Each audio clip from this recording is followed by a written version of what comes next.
Good afternoon. This is Pastor Stephen at Cross and Crown Lutheran Church in Florence, South Carolina, and we are going to be continuing to read through the Bible today, starting with Genesis chapter 44.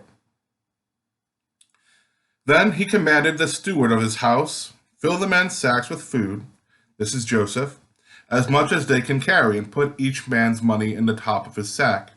Put my cup, the silver cup, in the top of the sack of the youngest, and his money for the grain. And he did as Joseph told him. As soon as the morning was light, the men were sent away with their donkeys.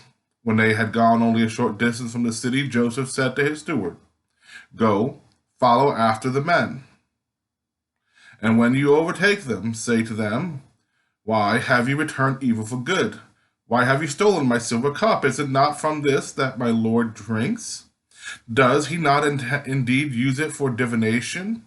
You have done wrong in doing this.' When he overtook them, he repeated these words to them, and they said to him, 'Why does my Lord speak such words as these? Far be it from your servants that they should do such a thing. Look, the money that we found at the top of our sacks we brought back to you from the land of Canaan.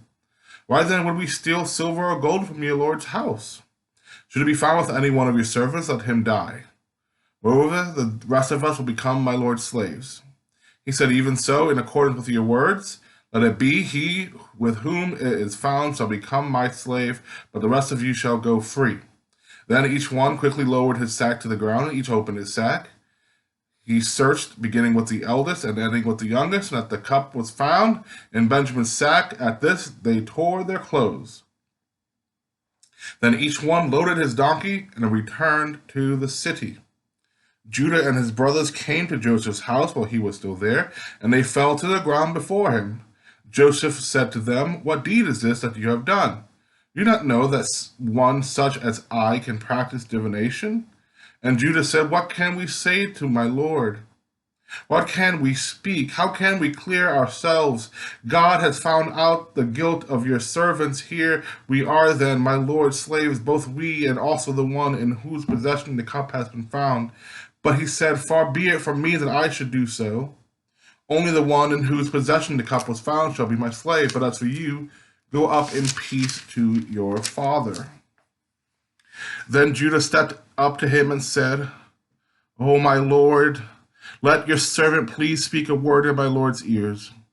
And do not be angry with your servant, for you are like Pharaoh himself.' My Lord asked his servant, saying, 'Have you a father or a brother?'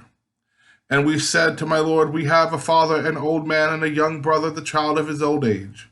His brother is dead, he alone is left of his mother's children, and his father loves him.' Then you said to your servants, 'Bring him down to me, so that I may set my eyes on him.' We said to my Lord, 'The boy cannot leave his father, for if he should leave his father would die.' Then you said to your servants, 'Unless your youngest brother comes down with you, you shall see my face no more.' When we went back to your servant, my father, we told him the words of my Lord. And when our father said, 'Go again, buy us a little food,' we said, 'We cannot go down. Only if our youngest brother goes with us will we go down, for we cannot see the man's face unless our youngest brother is with us.' Then your servant, my father, said to us, 'You know that my wife bore me 2 sons. One left me, and I said, Surely he has been torn to pieces, and I have never seen him since. If you take this one also from me, and harm comes to him, you will bring down my gray hairs and sorrow to Sheol. Now therefore, when I come to your servant my father, and the boy is not with us, then as his life is bound up in the boy's life, when he sees that the boy is not with us, he will die, and your servants will bring down the gray hairs of your servant our father with sorrow to Sheol.' For your servant became surety for the boy to my father, saying, 'If I do not bring him back to you, then I will bear the blame in the sight of my father all my life. Now therefore, please let your servant remain as a slave to my Lord in place of the boy, and let the boy go back with his brothers. For how can I go back to my father if the boy is not with me? I fear to see the suffering that would come upon my father.'" Chapter 44, a trap laid for Benjamin and his brothers. It's interesting, even after all this that they've gone through, the brothers, the one that they were worrying about is their father. Even with his favoritism, they still love and care for him. Chapter 45. Then Joseph could no longer control himself before all those who stood by him, and he cried out, "Send everyone away from me." Chapter 45. Then Joseph could no longer control himself before all those who stood by him, and he cried out, "Send everyone away from me." So no one stayed with him when Joseph made himself known to his brothers, and he wept so loudly that the Egyptians heard it, and the household of Pharaoh heard it. Joseph said to his brothers, "I am Joseph. Is my father still alive?" But his brothers could not answer him, so dismayed were they at his presence. Then Joseph said to his brothers, "Come closer to me," and they came closer. He said, "I am your brother Joseph, whom you sold into Egypt. And now do not be distressed or angry with yourselves because you sold me here. For God sent me before you to preserve life. For the famine has been in the land these 2 years, and there are 5 more years in which there will be neither plowing nor harvest. God sent me before you to preserve for you a remnant on earth, and to keep alive for you many survivors. So it was not you who sent me here, but God. He has made me a father to Pharaoh, and lord of all his house, and ruler of all the land of Egypt. Hurry, go up to my father and say to him, 'Thus says your son Joseph, God has made me lord of all Egypt. Come down to me and do not delay. You shall settle in the land of Goshen, and you shall be near me, you and your children and your children's children, as well as your flocks, your herds, and all that you have. I will provide for you there, since there are 5 more years of famine to come, so that you and your household and all that you have will not come to poverty. And now your eyes and the eyes of my brother Benjamin see that it is my own mouth that speaks to you. You must tell my father how greatly I am honored in Egypt, and all that you have seen. Hurry and bring my father down here." Then he fell upon his brother Benjamin's neck and wept, while Benjamin wept upon his neck. And he kissed all his brothers and wept upon them. And after that his brothers talked with him. When the report was heard in Pharaoh's house, "Joseph's brothers have come," Pharaoh and his servants were pleased. Pharaoh said to Joseph, "Say to your brothers, do this: load your animals and go back to the land of Canaan. Take your father and your households and come to me, so that I may give you the best of the land of Egypt, and you may enjoy the fat of the land. You are further charged to say, do this: take wagons from the land of Egypt for your little ones and for your wives, and bring your father and come. Give no thought to your possessions, for the best of all the land of Egypt is yours." The sons of Israel did so. Joseph gave them wagons according to the instruction of Pharaoh, and he gave them provisions for the journey. To each one of them he gave a set of garments, but to Benjamin he gave 300 pieces of silver and 5 sets of garments. To his father he sent the following: 10 donkeys loaded with the good things of Egypt, and 10 female donkeys loaded with grain, bread, and provision for his father on the journey. Then he sent his brothers on their way, and as they were leaving he said to them, "Do not quarrel along the way." So they went up out of Egypt and came to their father Jacob in the land of Canaan. And they told him, "Joseph is still alive. He is even ruler over all the land of Egypt." He was stunned. He could not believe them. But when they told him all the words of Joseph that he had said to them, and when he saw the wagons that Joseph had sent to carry him, the spirit of their father Jacob revived. Israel said, "Enough. My son Joseph is still alive. I must go and see him before I die." What an occasion it must have been when he told his brothers who he was.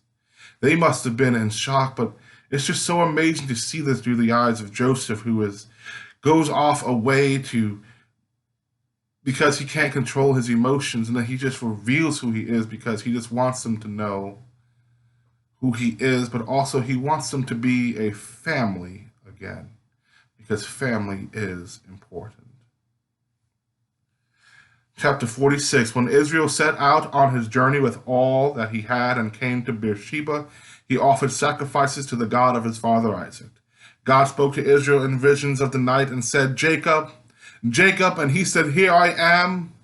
Then he said, "I am God, the God of your father. Do not be afraid to go down to Egypt, for I will make you a great nation there. I myself will go down with you to Egypt, and I will also bring you up again, and Joseph's own hand shall close your eyes." Then Jacob set out from Beersheba, and the sons of Israel carried their father Jacob, the little ones and the wives and the wagons that Pharaoh had sent to carry him. They also took their livestock and the goods that they had acquired in the land of Canaan, and they came into Egypt, Jacob and all of his offsprings, with him, his sons and his sons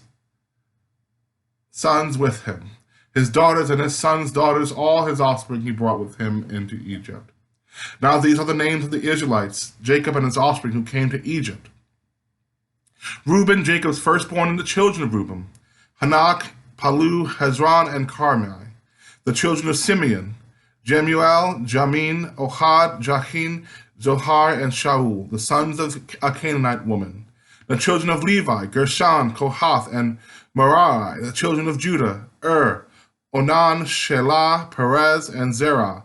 But and Onan died in the land of Canaan. And the children of Perez were Hezron and Hamul. The children of Issachar, Tola, Puvah, Jashub, and Shimron. The children of Zebulun, Sered, Elon, and Jachleel. These are the sons of Leah, whom she bore to Jacob in Padan Aram, together with his daughter Dinah, and all his sons and his daughters numbered 33. The children of Gad, Ziphion, Haggai, Shuni, Esbon, Arai, Arodai, and Areli. The children of Asher, Imnah, Ishva, Ishvi, Beriah, and their sister Sarah. The children of Beriah, Heber, and Malchiel. These are the children of Zilpah, whom Laban gave to his daughter Leah, and these she bore to Jacob 16 persons. The children of Jacob's wife Rachel, Joseph and Benjamin. To Joseph in the land of Egypt were born Manasseh and Ephraim, whom Asenath, daughter of Potiphar, priest of On, bore to him. The children of Benjamin, Bela, Becher, Ashbel, Gerah, Naaman, Ahi, Rosh, Mupim, Hupim, and Ard. These are the children of Rachel, who were born to Jacob, 14 persons in all. The children of Dan, Hashum. The children of Naphtali, Jaziel, Guni, Jazer, and Shalem. These are the children of Bilhah, whom Laban gave to his daughter Rachel, and these she bore to Jacob, 7 persons in all. All the persons belonging to Jacob who came into Egypt, who were his own offspring, not including the wives of his sons, were 66 persons in all. The children of Joseph who were born to him in Egypt were 2. All the persons of the house of Jacob who came into Egypt were 70. Israel sent Judah ahead to Joseph to lead the way before him into Goshen. When they came to the land of Goshen, Joseph made ready his chariot and went up to meet his father Israel in Goshen. He presented himself to him, fell on his neck, and wept on his neck a good while. Israel said to Joseph, I can die now, having seen for myself that you are still alive. Joseph said to his brothers, to his father's household, I will go up and tell Pharaoh and will say to him, my brothers and my father's household who were in the land of Canaan have come to me. The men are shepherds, for they have been keepers of livestock, and they have brought their flocks and their herds, and all that they have.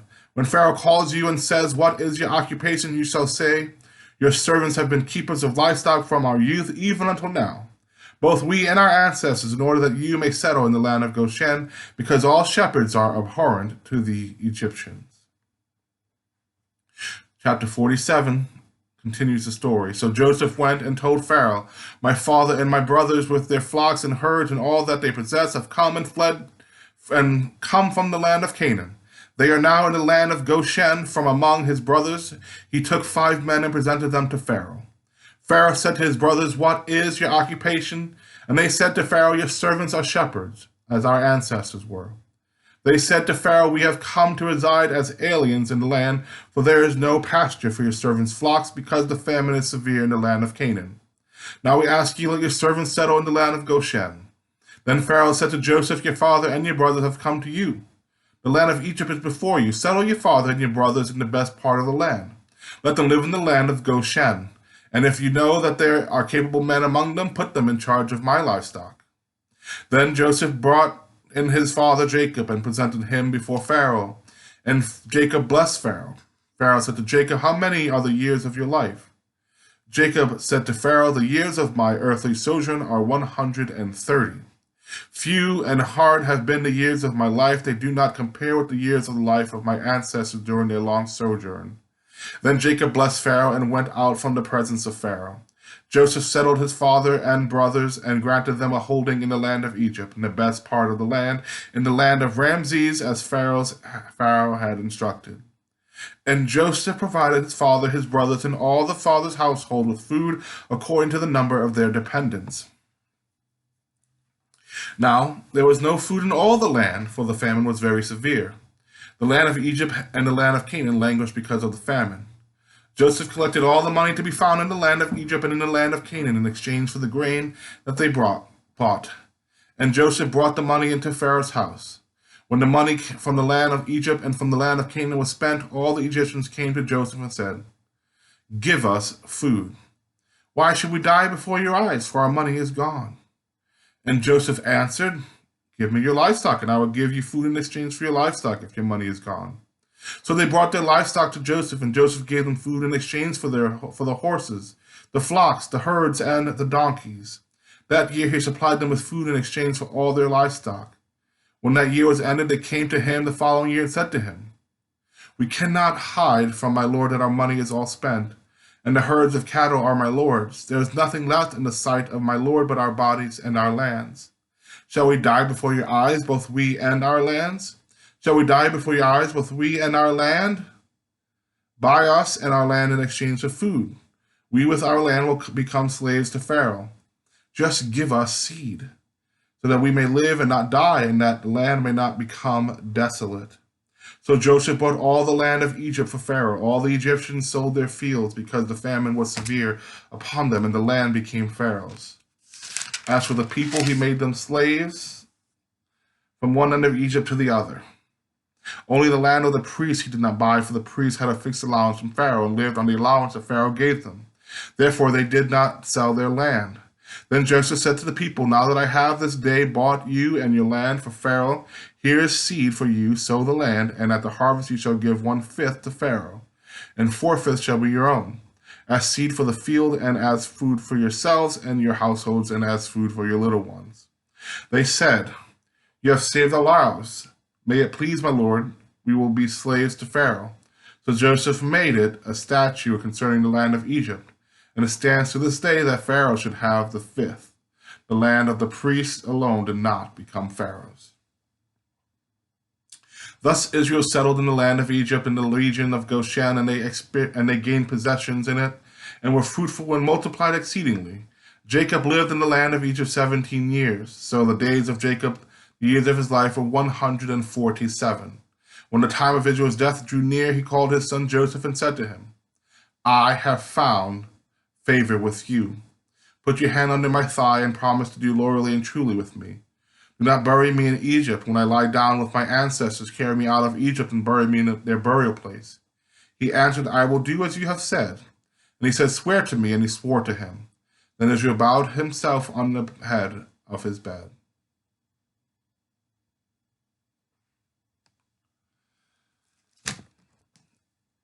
Interesting chapters, but you see that Pharaoh is taking care of Joseph's family, but then you have that weird interlude of Joseph just buying up all the land and